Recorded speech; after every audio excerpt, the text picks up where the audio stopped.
Food preparation refers to the process of getting raw ingredients ready for consumption. If someone eats the food that has been contaminated from the poor food preparation, then it can cause food poisoning and other foodborne illness. The common causes of foodborne illness are Salmonella, Listeria, E. coli, and Psychrospora. The general symptoms of foodborne illness on someone are stomach ache, headache, fever, dehydration, and other symptoms.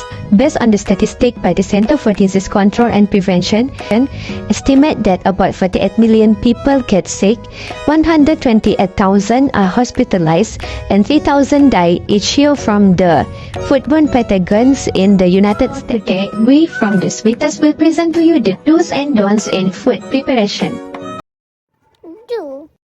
When working in a food facility, your clothing is very important. Hairnets prevent your hair getting into food. One single hair contains millions of bacteria that can contaminate the food and the facility. Hair is also a foreign body risk to the product. Hair can easily get into food without anyone noticing. Change your hairnet immediately if it tears, and throw it out after every use. Using different colour hairnets for staff and visitors is a good idea. Don't forget to wash your hands after changing your hairnet, as your hands will be covered in bacteria from your hair. It's important to wear a clean uniform at the start of every working day. Change your uniform if it becomes soiled with food. Uniforms must never be worn outside the food facility. Shoes must be cleaned regularly and stored appropriately as they carry bacteria. Personal protective equipment, or PPE, includes safety glasses, earmuffs, and hard hats. Don't forget to clean these regularly. Don't bring PPE between different areas of the food facility without cleaning first, as they can cause cross-contamination. Jewellery should not be worn by anyone working with food. Bacteria hide under rings. Earrings and the backs of earrings can get into product and go unnoticed. Nail varnish must not be allowed unless gloves are worn. Nail varnish can chip and go into the product. False nails should not be worn by anyone preparing food. She does not use the right way of dressing, and at the same time she uses accessories while cooking. Does not wear gloves and an apron.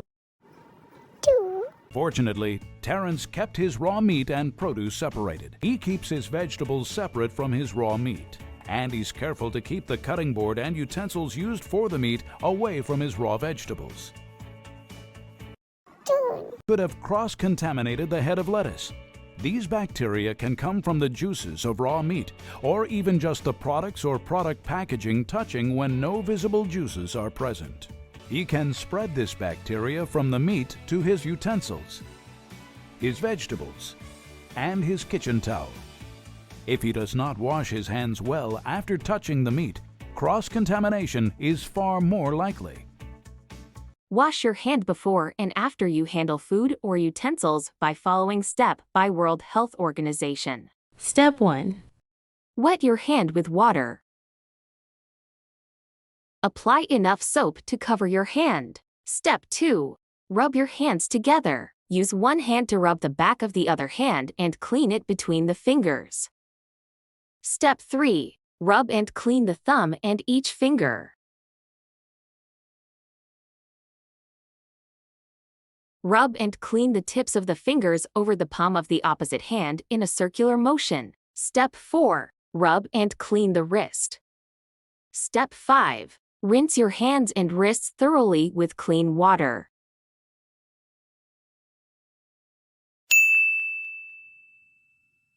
Wash your hands quickly without any soap. Store and defrost safely before cooking. Before cooking, take protein from the freezer and put the protein on lowest refrigerator. Shelf to defrost overnight. Once defrosted, remove from packaged and cook immediately to prevent the growth of harmful bacteria. Avoid using hot water to defrost food, as it can promote bacterial growth. Checking expiration dates before use. Regularly inspect the expiration dates on food items to ensure you consume products before they expire. Different products may have different types of data labels, such as expiration date, best by date, and Sell-by date. Cooking thoroughly with the right temperature is crucial for ensuring that food is safe to eat and has the desired taste and texture. The appropriate temperature varies depending on the type of food you're preparing. Preheat the pan. Place a non-stick skillet or frying pan on the stove over medium heat.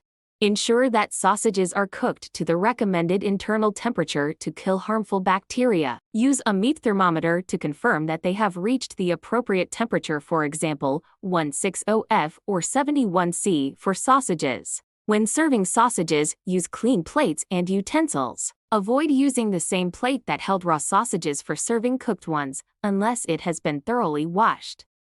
Serve the sausages immediately after cooking. Avoid leaving them at room temperature for extended periods. Cooking food without the right temperature can have various consequences, including safety risks and changes in the taste and texture of the food.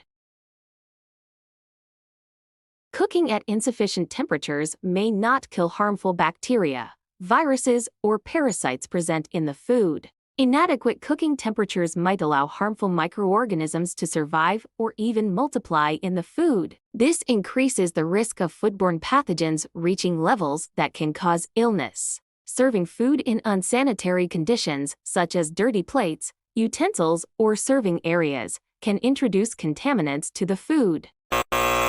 Sanitize kitchen surface and utensils equipment. Washing kitchen equipment is crucial for maintaining cleanliness, preventing cross-contamination, and ensuring the safety of the food you prepare. Wash dishes, utensils, and cookware promptly after use. Use hot, soapy water, and, if possible, use a dishwasher for items that are dishwasher safe. After cleaning, immerse the items in a sanitizing solution. You can create a sanitizing solution by mixing 1 tablespoon of unscented liquid chlorine bleach with 1 gallon of warm water.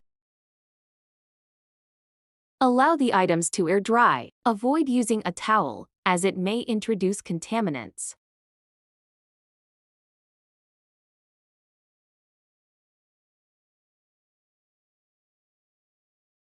Wash with warm soap and water, then rinse with clean, wet cloth.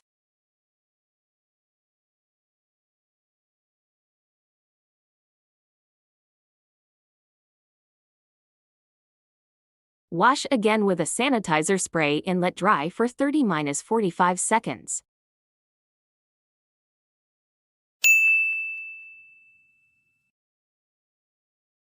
Don't use cooking utensils before wash it.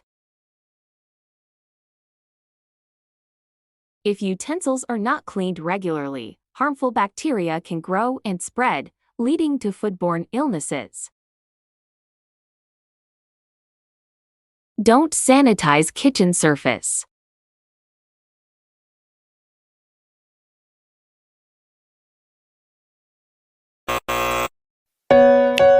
The first in, first out method is a common practice in various industries, including food preparation. The first in, first out method in food preparation involves using older ingredients before newer ones to minimize waste. Arrange items based on their expiration or use-by dates, ensuring older items are used first. Rotate stock regularly to maintain freshness. Don't overlook expiration dates. Always prioritize items with earlier expire dates. Avoid rushing the inspection process. Take the time to thoroughly check expiration dates and assess the condition of each ingredient. By being mindful of these don'ts, you can ensure that the FIFO method is applied effectively while maintaining food safety and quality standards. For additional info, as a food preparation, we should be aware of food allergens before serving it. Being aware of allergens in food preparation is crucial to ensure the safety of individuals with food allergies. Accidental exposure to allergens can lead to severe reaction, including anaphylaxis, which can be life-threatening. By being vigilant about allergens, you can prevent cross-contamination and provide a safe dining experience for those with allergies. It's a fundamental aspect of responsible and considerate food handling.